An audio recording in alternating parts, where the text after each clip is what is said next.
Hey, it's Jeff, and this week's Toolbox Tips is how to grow. Let's talk about different strategies of growth. One is organic, pretty obvious. Go meet the local homeowner, sell your services, and you have a new client. The other way is through acquisition. Now, this is not about like AT&T acquiring Verizon.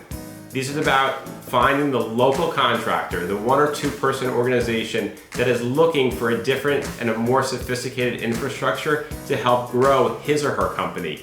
The idea of 1 + 1 = 3 works. Look for some local contractors, buy them, acquire them. There's lots of ways to do this through financial instruments and leverage, and I'm sure you're going to see incremental growth for years to come.